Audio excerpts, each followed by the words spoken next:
Dole ñefe. Gumo leen yàlla waay. Champion. Legend in the making. Never thought about how long the dream would take when your confidence is breaking and you're fighting not to give in to temptation. Champion will be easy. Even a silver spoon needs food to feed a fool full of privilege. Money no be talent, talent be divine heritage. That's your leverage. Hustle every day where you know they see top. Banker let still no drop. I'm the brother, yeah. Guess who's back? It's your girl Mariah, and this is the In the Mix podcast, a show dedicated to celebrating, loving, adoring the diversity, the variety, the amazingness of African music. And I'm passionate about putting African music at the forefront in the way that it deserves. We have an exciting episode today with the Herman Suede, a young budding artist out of Ghana. We talk a little bit about what it's like being a producer, a songwriter, a singer, and applying all of that to your craft as a young artist, still learning the ropes. What it's like, being acknowledged by some of your heroes and being an opener for them. We discuss a little bit about the Ghanaian music industry, the African music industry at large, and the challenges that comes with that, but also still pushing beyond that and making sure your craft speaks for itself. Herman was a great interview. Thank you guys so much for listening. This would be a great time to subscribe. Today we have an exciting episode with one of my favorite people, very talented, young, gifted artist who's gotten recognition from the likes of Sarkodie, Manifest, Will I Am, Timbaland, with hits like One by One, Kumbaya, Nakwali. Herman Suede is in the building. Thank you so much for joining us. Appreciate you. Thanks for having me. What's up? Of course. I want to get straight into it. So I know that you're attending at Chelsea University at the moment. My biggest question is, how are you balancing, being a superstar and still trying to finish your education? Honestly, for real, even though for time management, which I'm managing, try my best to manage. I don't know how else to make it, but I mean, it's something I'm passionate about, and so I'm willing to feel me. I'm not willing to compromise it for anything. So just trying to find ways around still making the music work. When I was preparing for this interview, I was talking to your team, and your team is mostly made up of your family, close friends. How do you think that has helped you in your career, working with people that are related to you? It definitely has helped because they are my support system. Right. They understand me on a more personal, a deeper level. And so, support from them just hits different for me. It helps knowing that there's people who genuinely have your back and want the best for you. So something I'm appreciative of. And do you have any advice for? I feel like a lot of African kids, their parents will tell them, you should be a lawyer, a doctor, an engineer. What advice do you have for people that don't necessarily have the supports from their family to be a creative? I'll say, don't compromise your passion for anything. There's ways around it. They're different people. Not everyone maybe is blessed to have support in relation to what they have a passion for to pursue. But at the end of the day, your passion is yours. Not everyone will understand the depth of your passion even. So if you feel truly aligned to something, I think you should chase it at all costs. Mm-hmm. Find the most convenient way that you can kickstart your passion and begin indulging your passion your own self. Because for me, before studios and everything, I literally had picked up my Nintendo Wii. I had this game on it, singing, karaoke. Mm-hmm. And I got a microphone from that, plugged it into an old laptop. And from there, that's how I really got, I kickstarted this passion of mine. So from there, I started downloading beats from online. She was very, organic. Just because I had a passion for something. And that curiosity led me to, chase this passion at all costs. So I started just working on music by myself. Over time, I perfected my writing. And the story goes on since then. Like, I'm glad you mentioned writing because that's something that I really wanted to. I think your lyrics are really good. And I mean, from what I've been able to see, you write all your lyrics yourself. What kind of inspires some of the lyrics that you write? See, there's different things when I'm writing. Like, there's times where I let the beat, whatever beat I'm popping on, like, and whatever emotions they evoke kind of guide me as to what the theme for what I write about is. But then there's a lot of times too, I like to put myself in the shoes of other people to kind of reimagine their experiences and be the vessel through which those stories are told. And then there's times where I write about things I'm personally inspired by or have been curious about or have been impacted by, for me. And so depending on whichever scenario I'm in, then I'll choose. But a lot of the times I like to just pick a topic and reimagine an experience or tell the story as in a way that's most relatable to my fans or to the audience or whoever I imagine and wants to feel a certain way. Absolutely. In terms of beat production, so I know obviously you've been playing piano for years. I don't know if you remember, we actually had the same piano teacher back in the day. And I haven't done anything. Yeah. It's nice to see that you're applying it to your music. What have you learned from taking piano, which is a classical instrument, and applying it to something like Afrobeat, hip life, alter, the genres that you touch? I mean, I think as with anything that you have a passion for, it's important to know what the roots of it are, where all this musicality even stems from. Like, as far as I study like classical music, and so like, because I wanted to understand more about instruments and build my confidence with the technicality of what I'm doing. For me, beyond just like vibing to a beat, I want to understand the ways different melodies can impact different people or invoke certain emotions. Like, I'm very intentional about that shit. So I'll say learning an instrument is very important because like it makes sure that you're very well connected to the art itself and you have a better understanding of what you're doing. And it just allows you to ideate better, experiment better, while still like maintaining the professional quality you need to with what you do. Right? Yeah. I feel like it makes it easier as far as understanding music and even understanding the music you listen to as well. Absolutely. I think that's what makes you a true musician. So many people don't necessarily play instruments anymore. And, playing instruments, I think, helps, to really understand what it is that you're passing to people. So you've worked with Sarkodie, Manifest, all these people. Do you have any other dream features that you're hoping to get? I have a ton. I have too many, child. So like, there's honestly too many to choose from, but right now I'll say Willow Smith right now. Willow Smith. I love Willow Smith. Frank Ocean. Burna Boy. Yeah. No. Yeah. I'm glad you mentioned Burna Boy as well. I've been watching your performances. You're very energetic. You like to dance. You like to engage with the crowd. Is Burna Boy one of your performance inspirations? Yeah, for sure. But my number one performance inspiration is Michael Jackson. I can't believe I forgot that. Of course. Yeah, Michael Jackson. That was a very big inspiration for me early on in discovering art as a whole. Michael Jackson, from his aura, the ambience he creates with the shows, the energy, the dance moves, the level of organization, as far as how he just executes his art as a whole. I feel is exceptional. Yeah, he's a legend for a reason. Yeah. Absolutely. Yeah. So, as a young artist in the Ghanaian music industry, you have headlined your own show after prep. And one thing that I think Ghanaian musicians struggle with is that sort of efficient concerts, that the starting on time, the removing technical difficulties, having everything move smoothly. What have you learned in having your own headline show? And I mean, you've only done it one time. And then what have you learned through that process?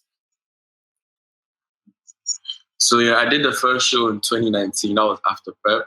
And it was an amazing experience overall. Like around 800 people came. It was my first ticketed event as well. And there was a lot I learned. Definitely, that it's not easy. That thing is not easy to do. It's not easy to host your own show. And I made sure to have been a part throughout the planning process with all the logistics involved, because I just wanted to achieve that level of intentionality. I wanted, like, you feel me? I want the lights, the sound effects, everything to have just, you feel me, been in alignment with each other. Absolutely. So there was a lot that I learned, even as far as what is involved, like technically these things. And then also the reason I haven't done it since then was because I did it in 2019 and after was Corona. Right. Yeah. Yeah. After was Corona.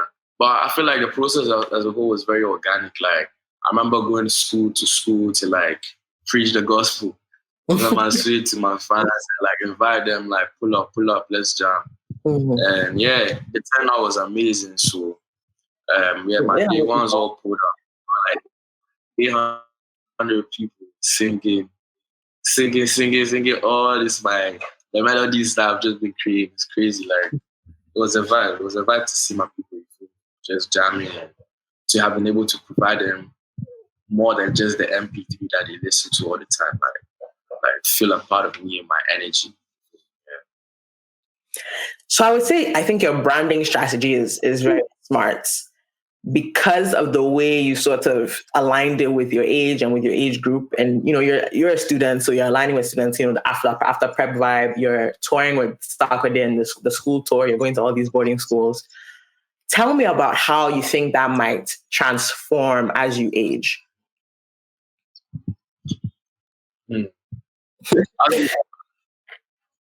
Other than the fact that my audience would grow with me, I think that that's always been a difficult question, because it's then like your audience of people that you have started with and that have grown with you now. Like, now that you all have grown, are you meant to forget about like previous generations of the Herman Suede lovers? You feel me? Yeah. And then how do you also now cater to the older generation? So honestly, just put that all aside and do me at the end of the day. People whoever gravitates towards the sound, the real art, you feel me, they would, and I have love to offer them. You feel me? I don't think I'm specific any longer when it comes to like marketing myself to a certain audience. You feel me? But I just keep the music true to self, and everyone that gravitates towards it does. So I feel like my fan base is now just is a wide range. We have grandmas singing Herman Suede, so grandmas, grandparents, people's girlfriends, everyone can sing Herman Suede. Everyone I appreciate it. We've talked about your dream features. We've talked about your family being involved in your process and how you will age with your audience. Would you define yourself as a particular genre? Because you've tried everything. I think you rap. You've done a little bit of amapiano. You've done some hip life. Would you put yourself in a certain category? I mean, one thing that I definitely would say is, despite whatever genre I'm doing, I make sure to incorporate my culture, my garments, my African tradition. And so, in a sense, I guess I can say I do Afrofusion, because I'm pretty much taking, you feel me, the culture from home, mixing it with whatever else I'm inspired by. So I feel like Afrofusion describes me best. Although I usually don't like to, as you said, like put myself into a box, into any bracket. Just because I'm inspired by so much. Like, I surprise myself each and every time, like, by what I'm inspired by. So it makes it hard to even put me in a box, because I just follow wherever the energy, wherever the vibrations are about. I think Afrofusion can describe me best. Absolutely. Do you feel a certain, you mentioned your Ghana roots, which I think is very important. I think Ghana, sort of the most popular language and the biggest ethnic group is the Asantes, the Akans. And so a lot of our music and you hear mostly Asante tree in songs. Do you feel a certain responsibility to represent Ghanland and to speak Ghan and to show that you are a Ghan boy in your music? Yeah, 100% do. I don't lie to you because the mere fact that I'm even Ghan, like, and what I experience in a daily is I can't be the most dominant like dialect in Ghana. There's so many times people approach me on that type of P, like, why are you not incorporating more tree? I'm like, I'm true to myself, I'm Ghana, so that's what I'm gonna put in it. As much as I would love for audiences to relate with me, with what I sing, I don't think it's right to, you feel me, change who I am to care to someone else, you feel me?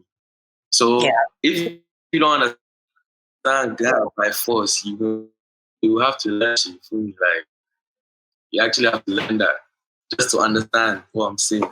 Like, I see that all the time, like, people are like on Twitter, they're like, Herman Suede has me learning guy. You feel me? Yeah, that really should be how it is because that's who I am. And through my music, you have a piece of me. And so I'm going to speak the language that represents me to the, like, you feel me? Yeah. Represents me the most. That, you feel what? Yeah, absolutely. I mean, because I don't even know why, people are so insistent on even understanding what you might say. Because, I mean, we sing Nigerian music, we don't understand what they're saying. We sing sometimes French songs. Yeah. So I think I appreciate that perspective. I think it's very important to push the narrative that, we're all different. We all come from different backgrounds. We're all representing different things. Yeah. And also you being, such a young artist, I think, coming into the industry and changing the status quo is important. That, like, we should have more people that are speaking Ga in their songs, or Ewe, or Dagomba, or, whatever language they come from. Yeah. So I really appreciate that. Sure. As a young Ghanaian artist, what do you think the Ghanaian music industry can do to make things easier for you and other artists trying to make it?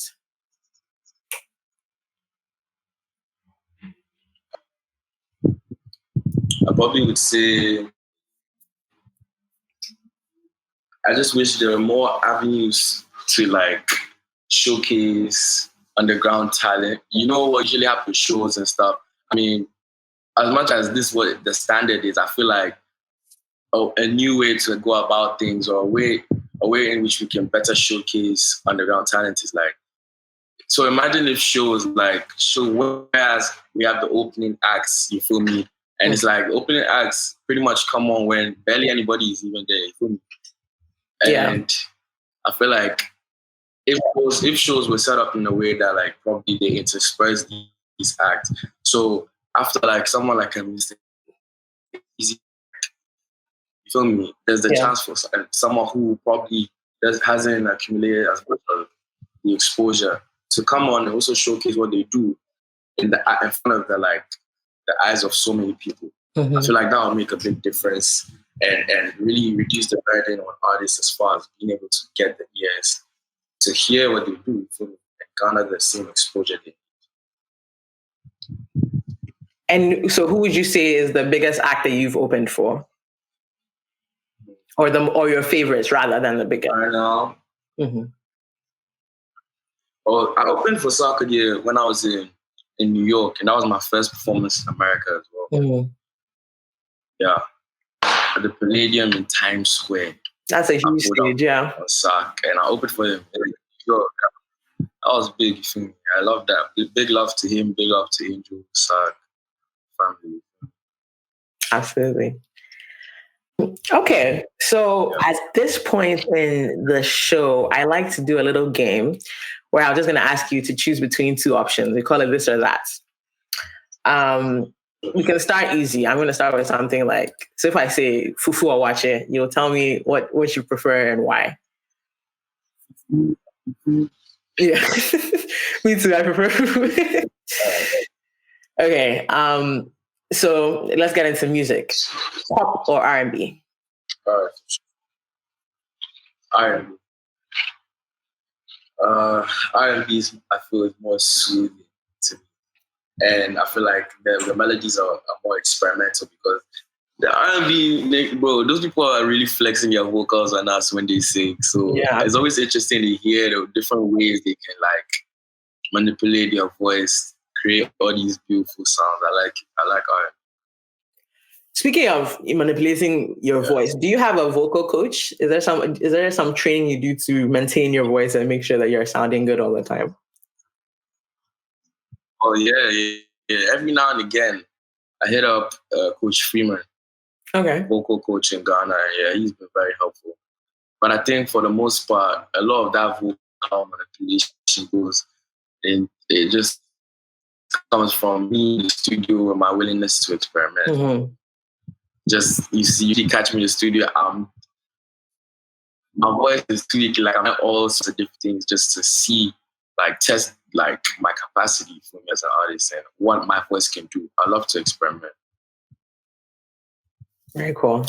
Okay, so staying within music genres, Azonto or Hip Life? Yeah, I'll say Azonto. Okay, why? Because Azonto, I like the rhythm of Azonto. As far as you know how the signature Azonto beat is cha cha cha cha cha. I feel like that was a staple. That was something very iconic that it was able to like gain global like appreciation for me. When that rhythm comes on, I feel like it just hits different. That is so to club that cha cha cha cha cha. Absolutely, and I think that it has a lot of roots in Ghana culture as well. I can think of artists like Gasmilla. A lot of African music sort of comes from that Palungu beats, actually, were the basis for a lot of things. So it's sad that Ghana doesn't get as much recognition for as much as what you've contributed to the movement. Okay, so I'm going to get a bit more specific. I know you've featured one of these artists, but I'd want to know what you think. RJZ or Darko Vibes?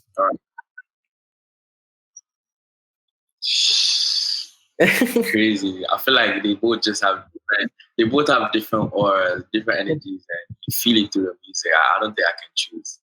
Mm-hmm. Fair enough. I don't think I can choose. But you're a fan of Lamem. Yeah, 100%. Have you worked with, apart from RJZ, have you worked with any of the other members of the group? Nah, I actually haven't. And what's funny is the first ever like studio that I really used to go to, that was where Lamem, Joey B, them all like they all used to go there as well. So even coming up, I was introduced to Dark Vibes and stuff from a producer Kuvi. And he was like, yo, this is Lamem, they're about to go crazy, you feel me? And truly they did that, you feel me? So I mean, earlier on they were blessing my ears with the bangers when I would be in the studio in my little corner. I just be listening. Yeah, I love Lamem. I haven't gotten a chance to work with any of the others though. Spacely. And then just reminded me, Spacely. I worked with Spacely on the trap song. He did one in the archives. So will that ever come out or no? Let's see. So you've worked with Kuvi a little bit, you've worked with Guilty Beats, you've done some work with Mr. Easy. Yeah. And as somebody who's composing their own music and sort of producing some of their own music, what have you learned from producers that you work with?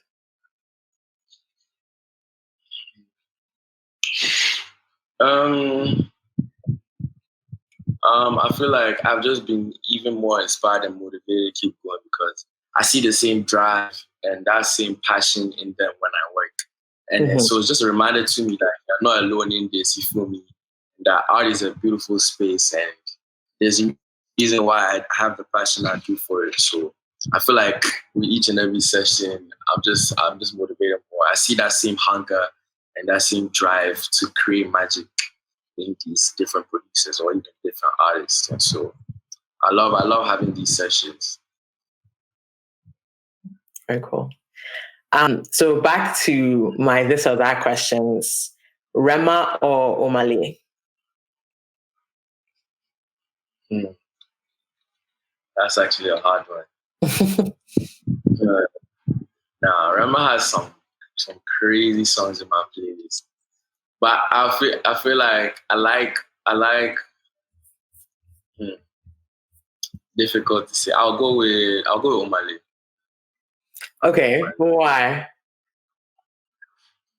I think it's just because of this one song, Infinity. That song just hit different. Infinity is a banger. Yeah. So, I mean, Omale has been in the news recently for a lot of controversy with how he performed with a fan. Is there do you consider certain boundaries when you're interacting with fans? It's difficult to say honestly, because when you see the love that you receive from fans, like, trust me, someone's boyfriend is not in your mind when you see a fan. Let alone when you see a beautiful crowd, you're like, hey, there's no my man in the front of your mind. I'll be so. And what was he meant to have done? Like, be honest. What was he meant to have done? Yeah. I mean, she should have. Yeah, it got completely blown out of proportion. I think it was just a bit. It's all part of the performance. We're just having fun, and girls have been going on stage and dancing with performers for forever. So I didn't understand why it was such a big deal personally, but.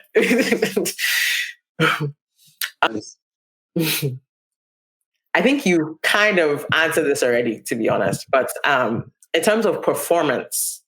Burna Boy or Ashake? Burna Boy. Yeah, that would have been my guess. Ashake, I think, has grown a lot in terms of performance, and he's like a very good performer. But Burna Boy it's just seeing him live is the most amazing thing, and I would say that everybody has to see it.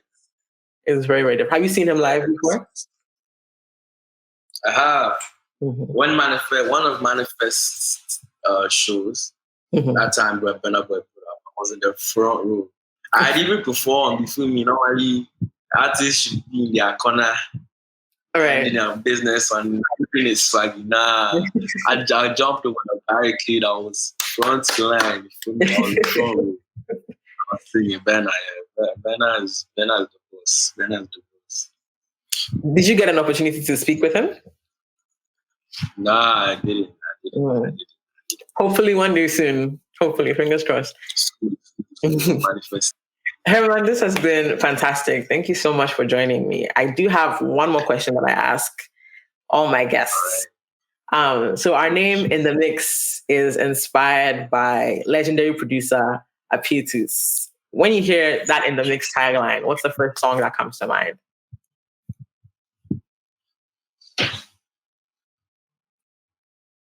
Apitus in the mix. Let me think of what song.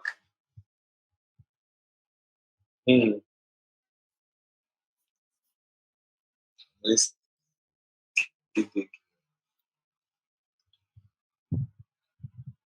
I forgot it. That tag is so legend. Almost every one of the Gucci Daniel songs have that tag in. If you hear, you know it's a banger. If you play me even 5 seconds of any song with that tag, I will know that song right now. Yeah, Black here right now. Okay. I just remember. I am my shorty. Yeah. Legend. Yeah, that's a good one. Okay, Herman Suede, thank you so much for joining us. I really appreciate your insights. Again, I'm a big fan for the way that you're producing and putting so much effort into your craft and chasing your passions, which is something, it's not an easy thing to do at all, especially in markets like Ghana. And the team here in the mix is rooting for you. Thank you so much for coming. Appreciate you. Thank you so much for having me. Yeah, it's been Herman Suede. You know where to find me. You know where to follow me. Social media everywhere. Herman Suede. The name is right there. From here, stay connected to the boy. Stay in tune with my frequency. And I have new music coming soon. I'm dropping my next single is called How Dare You. And for you to find out when, as I said, follow the boy. Okay. We'll be on socials. Herman Suede, Instagram, Twitter, TikTok, everything. My niggas in the Ghana side. Haters gonna be running when the fire come. Hustle for the cash where I'm coming from. Champion with the hood, never talk too much. Nigga know the hood, but I make 2 horse. Make I hit light space, make I chop jack doors. You can get it for the low, I can never take a loss. I'm the nigga with the sauce, nigga yams raw dog. If I did with your ex, but I'm making no vex. Latex, I'ma pull up in a minute, no stress. Big Benz, I'ma pull up and I hit it, no flex. All 10s, I'ma get it with the commas, cause I'm blessed. We be blessed, so we be champions. But champion will be easy. You know if you rush me. But champion will be easy. 10 times for your day when I call on your name. I'ma stay in your lane, if you clout to the chase.